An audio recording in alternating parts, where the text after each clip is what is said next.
संपूर्ण देशवासियों को आज गणेश चतुर्थी की बहुत बहुत बधाई हो। से लेकर अनंत चतुर्दशी तक गणेश पुराण कहती है। तो गणेश जी अगर लेकर आ रहे हैं तो बैठी हुई मूर्ति लेकर आए, और गणेश जी लाए मना नहीं है। गणेश जी जब लेकर आए तो घर में बिठाने के लिए ला रहे हैं तो राइट सूंड का गणेश लेकर आए, सीधी हाथ का।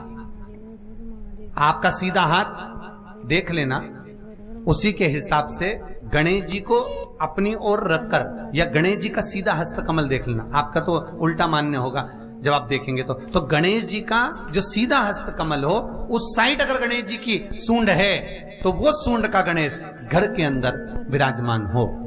उल्टी सूंड का गणेश, लेफ्ट सूंड का गणेश, ये गणेश व्यापार, व्यवसाय, फैक्ट्री, दुकान, बिजनेस, ऑफिस जगह पर विराजमान हो। महाराज भगवान बैठ गए गणेश जी महाराज, इसलिए हमारे हिंदू रीति शास्त्र रीति कहती है गणेश जी जब जब खड़े होते हैं तब तब संहार करते हैं। गणेश जी जब जब खड़े होते हैं तब तब किसी ना किसी का संहार करते हैं। और गणेश जी जब बैठे रहते हैं तो सुख, समृद्धि, वैभव, आनंद, संपदा प्रदान करते रहते हैं। यहां तक जो जीवात्मा मर कर आती है, जो जीवात्मा भगवान गणेश के सम्मुख में आकर प्रथमता में खड़ी होती है, उस जीवात्मा के सम्मुख खड़े होने पर गणेश जी उसका फल भी प्रदान कर देते हैं। जा, मैं तुझे, तू मेरे सामने खड़ा है, मैं तुझे ये सुख देता हूं, जा। जब गणेश जी प्रवेश करें आपके घर के अंदर तब 2 घी के दिए दोनों ओर जलना चाहिए रिद्धि सिद्धि के लिए। तब प्रवेश मेरे गणेश जी महाराज सीधा चरण अंदर रखकर प्रवेश करिए और गणेश जी की स्थापना करिए। और स्थापना के समय पर 2 बिंदी, जहां गणेश जी बैठे साइड में कोई दीवार हो तो एक हल्दी की, एक कुंकू की बिंदी जरूर लगाएं। क्यों? जब आखिरी दिन हम अनंत चतुर्दशी के दिन गणेश जी को जब विदा करें तो ये रिद्धि और ये सिद्धि, ये कुंकू और हल्दी की बिंदी नहीं, ये रिद्धि और सिद्धि हैं। बहुएं हमारे घर में रह जाए। गणेश जी महाराज हमारे घर में आ गए। गणेश जी की सबसे पहली जो आरती हो, उस आरती के समय पर अगर धूप बत्ती जलाई जाए या गोबरी को जलाकर उसमें गूगल छोड़ी जाए और गूगल छोड़ने के बाद गणेश जी का नाम ध्रुम वर्ण कह दिया जाए तो गणेश जी को तुम्हारे घर की पूजा स्वीकार करना पड़ती है। बस वो समय हम जानते, हम तो बस उतना जानते हैं कि शिव महापुराण में लिखा और मुद्गल पुराण में लिखा, गणेश पुराण में लिखा, गणेश जी का एक नाम होता है ध्रुम वर्ण। क्या नाम है? ध्रुम वर्ण गणेश जी का एक नाम होता है। जब हम धूप जलाकर और धूप लगाने के बाद में गणेश जी की सबसे पहली आरती करने के पहले अगर हम सबसे पहली आरती गणेश जी की कर रहे हो, अपने घर में स्थापना कर रहे हो, बिठा रहे हो, और तुम चाहते हो कि गणेश जी मेरे घर में आके मेरी पूजा को स्वीकार करें और जो मांगू मेरा गणेश मुझे दे 10 दिन के अंदर, तो पहला नाम लेकर पुकार लेना ध्रुम वर्ण विनायक, बैठो, बस काम हो गया। वो फ्री होकर आता है, वो बैठता अलमस्तता में। कहां चढ़ाते हैं दुर्बा? गणेश जी का जो दांत टूटा है उस दांत की ओर गणेश जी को दुर्वा समर्पित करी जाती है। अभी गणेश जी विसर्जन हुए, गणेश जी को जल में विसर्जन किया तो आपके मन में एक प्रश्न तो खड़ा होगा, आया तो होगा कि गणेश जी के 10 दिन तक बिठाओ, नित्य पूजन करो, ने पाठ करो, ने अर्चना करो, ने 10वें दिन इनके विसर्जन कर दो, और वो भी पानी में कर दो, पानी में विसर्जन करो। तो ये कहां लिखा कि जल में विसर्जन करो? श्रीमद् भागवत पुराण की रचना जब वेद व्यास जी महाराज करने के लिए बैठे, वेद व्यास जी ने सुखदेव जी से कहा कि मैं मंत्र बोलूंगा, मैं श्लोक बोलूंगा, इसको लिखेगा कौन? तो सुखदेव जी ने बोला गणेश जी से विनती करो। गणेश जी से कहा कि आप लिखोगे? गणेश जी बोले मैं लिखने को तैयार हूं, पर बोलते बोलते तुम रुक गए तो मैंने भी लिखना छोड़ दूंगा, उसके बाद मैं भागवत को विराम दे दूंगा, मैं आगे नहीं लिखूंगा। अब वेद व्यास जी बड़े चक्कर में पड़ गए, क्या करें? तो गणेश जी से कहा मेरे श्लोकों में कुछ गड़बड़ी हो सकती है, उसमें से गलती को छांटना पड़ेगा, फिर लिखना पड़ेगा। कितना सुंदर संबोधन श्री वेद व्यास जी ने कहा कि मैं जो श्लोक बोलूंगा आपको लिखने के लिए है, उसमें मैं कुछ गलती करूंगा, लिखना है। क्यों कहा वेदव्यास जी ने ये बात? गणेश जी भगवान है, वेदव्यास जी कहते हैं मैं तो संसारिक मनुष्य हूं ना, गलती तो कर सकता हूं। गलती कौन करता है? जम के बोलो भगवान गलती करता है क्या? नहीं, गलती कौन करेगा? मनुष्य। गलती मानव करेगा, गलती मनुष्य करेगा। और गलती करने के बाद अगर हमसे अपनी जिंदगी में कोई गलती हो जाती है तो एक बार क्षमा मांगने में कुछ जाता है क्या? प्रणाम करने में कुछ जाता है क्या? निवेदन करने में कुछ जाता है क्या? नहीं। गलती हो गई मुझसे तो गणेश जी आप गलती को छांटना, लिखना। गणेश जी महाराज लिखने बैठ गए। लिखते लिखते लिखते लिखते 10 दिन हो गए गणेश जी महाराज को। शरीर में ताप पड़ने लगा गणेश जी महाराज के। वेद व्यास जी ने गणेश जी के हाथ का स्पर्श करा तो शरीर तो तप रहा था। वेद व्यास जी ने वहीं पर श्रीमद् भागवत के श्लोकों को विराम दे दिया। अब नहीं बोले। गणेश जी लिखते लिखते लिखते लिखते लिखते लिखते थक गए, ताप पड़ गया, शरीर गर्म हो गया। वेद व्यास जी ने कब करूं क्या? 10 दिन से लिख रहे हैं और शरीर पर ताप पड़ रहा है, करा क्या जाए? उन्होंने गणेश जी का हाथ पकड़ा, उठाया और कहा चलो प्रभु हमारे साथ में। वेद व्यास जी गणेश जी को ले गए और ले जाकर शीतल जल में श्री गणेश जी महाराज को बिठा दिया। गणेश जी को पानी के अंदर उनको विराजमान कर दिया कि अब आप ताप को थोड़ा ठंडा कर लीजिए। शीतल जल में बिठाया। उस दिन से नियम हो गया कि 10 दिन गणेश जी बैठते हैं और फिर उनका विसर्जन होता है पानी के अंदर, जल के अंदर। शरीर का ताप मिट जाए। तो गणेश जी ने वचन दिया है वेद व्यास जी महाराज को, आपने मेरे ताप को मिटाने के लिए मुझे जल में बिठाया है। जो मुझे जल में विसर्जन करेगा मेरा ताप तो मिटेगा ही, साथ में जो मुझे जल में विसर्जन करेगा उसके जीवन के भी ताप को मैं मिटा दूंगा, उसके जीवन के ताप को मैं मिटा दूंगा। ताप मिटा दिया।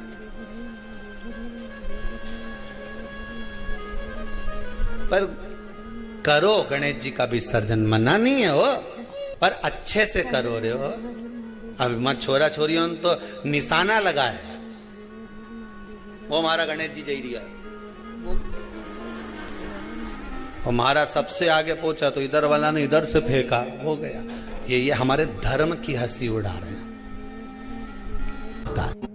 शिव को और गणेश को बेलपत्र शमीपत्र समर्पित होता है। आपको कथा में वर्णन किया था 33 कोटि देवताओं को भले बेलपत्र नहीं चढ़ेगा पर 33 कोटि देवताओं को शमीपत्र चढ़ता है। और उसमें एक गणेश जी महाराज और एक बाबा भोलेनाथ, इन दोनों को शमी समर्पित होता है। कथा में पहले भी वर्णन किया, आज फिर आपको समझ लेना बहुत अच्छे से। जो आपको करना है रिद्धि सिद्धि पाने के लिए, संपदा को बढ़ाने के लिए। शिव महापुराण की कथा कहती है और गणेश चरित्र अपन श्रवण कर रहे हैं। जिसके घर में संपदा की कमी पड़ती हो, बीमारियां ज्यादा फैल रही हो, बहुत कष्ट हो महाराज, बहुत ज्यादा दुखी हो महाराज, कोई काम नहीं बन रहा, बहुत तकलीफ में हो, तो शमी पत्र, शमी की पत्ती, जहां गणेश जी का स्थान है वहां पर 5 शमी पत्र 5 समर्पित करें और शंकर जी के ऊपर 3 शमी पत्र समर्पित करें। बहुत ध्यान देना। 5 शमी पत्र जहां गणेश जी का स्थान है शिवलिंग में, वहां समर्पित करें। 3 शमी पत्र शिवलिंग के ऊपर समर्पित करें। 1 शमी पत्र शंकर जी की चौखट पर लेफ्ट भाग में, जाते समय आपका उल्टा हाथ, जब मंदिर से निकलो तो उल्टे हाथ पर लेफ्ट भाग में शंकर जी की चौखट पर समर्पित करें 1 शमी पत्र। और महाराज घी का दिया जहां लेफ्ट भाग में आपने शमी पत्र रखा है, मंदिर में ना दिया लगाकर बाहर की ओर जहां शमी पत्र रखा है उसके ठीक साइड में एक घी का दिया लगा दीजिए, एक घी का दिया लगा दीजिए। केवल गणेश चतुर्थी से लेकर अनंत चतुर्दशी तक गणेश पुराण कहती है भगवान गणेश जी का मोर ध्वज का, मयूर ध्वज गणेश का नाम लेकर जो ये दीप शमी पत्र चढ़ा देता है, उसके घर से कभी रिद्धि सिद्धि नहीं जाती, वैभव प्रतिष्ठा नहीं जाती। कर देखना अगले साल तक आपका व्यापार कितना चलता है, हमको बताना जरूर। करके देखो एक बार। गणेश पुराण का, शिव महापुराण का यह प्रसंग करिए, जीवन में उतारिए। चतुर्थी से लेकर अनंत चतुर्दशी तक गणेश जी का मूल स्थान। आपको गणेश जी की मूर्ति पे चढ़ाने का नहीं बोल रहा। क्यों नहीं बोल रहा है? क्योंकि गणेश जी की आप प्रतिष्ठा करोगे तो वो टेम्परेरी है, 10 दिन के लिए कर दिया, फिर वापस विसर्जन कर दिया। पर जहां शंकर मंदिर में बैठ गए, शिवलिंग स्थापित हो गया, वहां ना जाने कितने समय से शंकर की आराधना हो रही है, वहां गणेश जी सदा विराजमान है।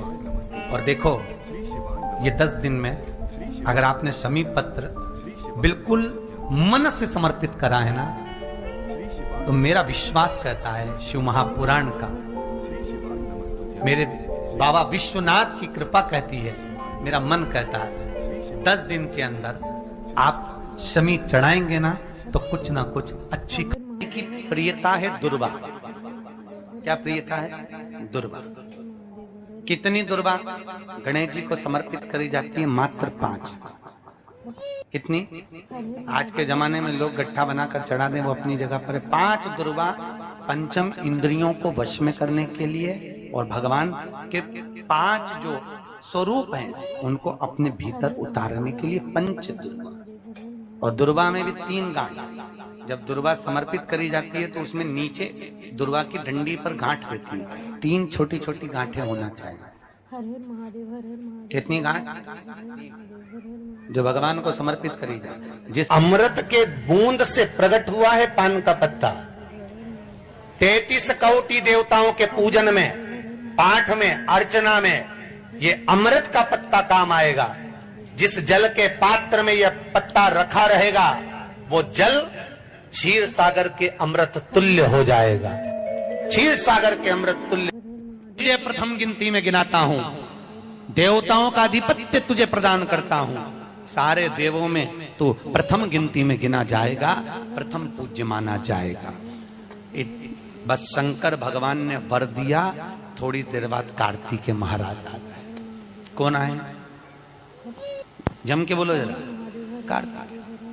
और कार्तिकेय जी आए और आकर बोले, पिताजी दंडवत करा, प्रणाम करा, साष्टांग करा, मैं परिक्रमा कर आ गया। मैंने परिक्रमा करा। अब इधर तो देवता सब, सारे देवता मिलकर अक्षत छोड़ रहे गणेश जी के ऊपर, स्वस्ति वाचन हो रहा, लोग प्रणाम कर रहे, नमन कर रहे, लोग आवाज लगा रहे, श्री गणेश जी महाराज की। अब सारी दुनिया में आवाज लग रही गणेश जी। तो कार्तिकेय ने पूछा, माँ ये गणेश जी का जय घोष क्यों हो रहा है? गणेश जी के जयकारे क्यों हो रहे हैं? गणेश जी के लिए इतना जय घोष? तो माता पार्वती ने भगवान शंकर के शब्दों को कार्तिकेय को सुनाया। कार्तिकेय रो पड़े, माँ मैं परिक्रमा कर आया, गणेश जी ने केवल आपकी परिक्रमा लगा ली, आपने उसको प्रथम गिनती में मान लिया। माँ उसने बुद्धि का परिचय दिया और मैंने कर्म का परिचय दिया। बुद्धि का परिचय, कर्म का परिचय।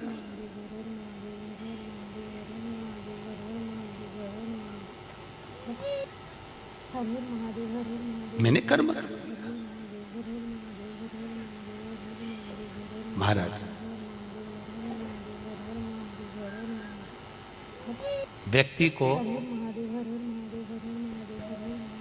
उसके भाग्य का मिलता है कि कर्म का मिलता है? जल्दी बोलिए। कर्म का। आपका क्या विचार है? ये लोग तो बहुत दूर बैठे हैं, इसलिए इनसे पूछ ही नहीं रही हूं।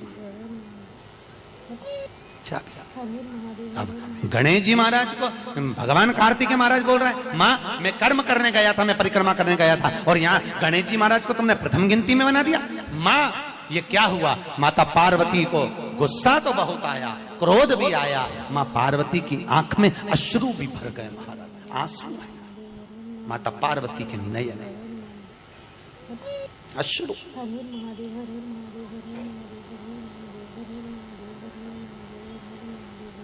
माँ खड़ी हो गई, माता पार्वती ने आज खड़े होकर भगवान भोलेनाथ जी से निवेदन करा, आपने अपनी जिंदगी की ये गलती कर दी। क्या गलती? शंकर भगवान पूछ रहे हैं, कौन सी गलती? तुमने गणेश जी को प्रथम गिनती में बना दिया। कार्तिकेय भी तो गया था, अगर कुछ थोड़ा सा आशीर्वाद रखना था तो कार्तिकेय के लिए रखना था, पर तुमने केवल गणेश को प्रथम गिनती में बनाया है, ये तुम्हारी गलती है। तो गणेश जी ने परिक्रमा भी तो करी है। माता पार्वती खड़े होकर शंकर भगवान से बोली, भोलेनाथ, मैंने अपनी जिंदगी में आपसे कभी कुछ नहीं मांगा, पर आज तुम्हारी यह पार्वती तुमसे एक वर चाहती है। शंकर भगवान ने कहा, मांग, तुझे क्या चाहिए? पार्वती कहती है, आज के बाद तुम्हारी कभी पूर्ण परिक्रमा ना लगे, आज के बाद तुम्हारी कभी पूर्ण प्रदक्षिणा ना हो। पूर्ण नहीं होनी। कौन ने मांगा? जम के बोलो, पार्वती। शंकर की पूर्ण प्रदक्षिणा माता पार्वती ने कह दिया, भोलेनाथ आज के बाद, क्योंकि तुम भोले हो, तुम्हारे आसपास कोई घूम लेता है, तुम उसको कुछ भी निकाल कर दे देते हो। बहुत ध्यान देना, उल्टी सूंड के गणेश बहुत कम बनते हैं। क्यों कम बनते हैं? इसका शास्त्रीय प्रमाण है। कभी किसी मूर्तिकार के पास जाना और मूर्तिकार के पास जाकर पूछना, भैया तुम उल्टी सूंड का गणेश क्यों नहीं बनाते? जितने भी बनते सीधी सूंड के बनते। कभी पूछना उससे, वो बताएगा कि उल्टी सूंड के अगर गणेश जी बनाए, 50 गणेश जी अगर उल्टी सूंड के बनाए हैं, तो उसमें से कम 30 गणेश जी अपने आप टूट जाते हैं या बिगड़ जाते हैं।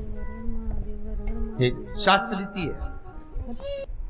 उल्टी सूंड का गणेश बहुत कम पक पाता है या मिट्टी का बन पाता है। और यदि आपने अपने हाथों से भी उल्टी सूंड का गणेश मिट्टी का बनाया, तो 10 दिन पूजन करोगे, 10 दिन के अंदर वो मूर्ति, वो सूंड, वो गणेश जी चटक जाएगा।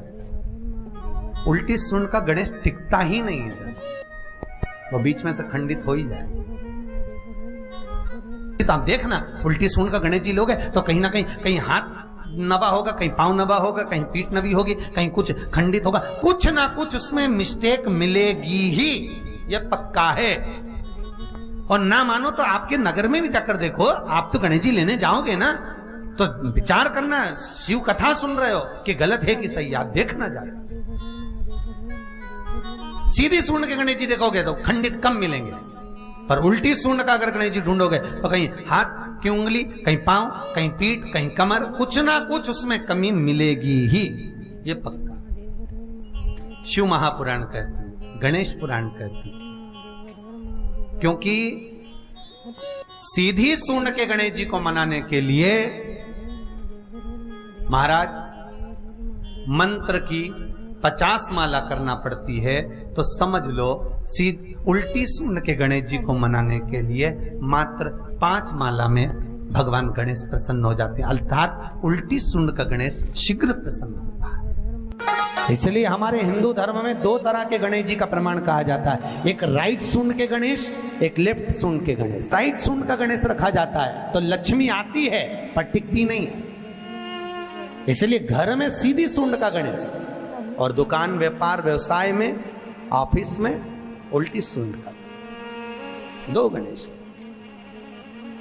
तो इसका मतलब ये थोड़ी ना कि तुम्हारे घर में गणेश जी बैठा तो तुम उठा के बदल लिया, यहाँ कहाँ दिया, यहाँ कहाँ दिया। अब रखे रहने।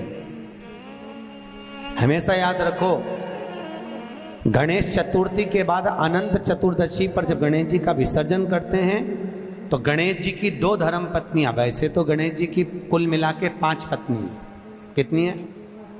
गणेश जी की 5 पत्नी, पहली श्री, दूसरी तुष्टि, तीसरी पुष्टि, चौथी रिद्धि और 5वीं सिद्धि।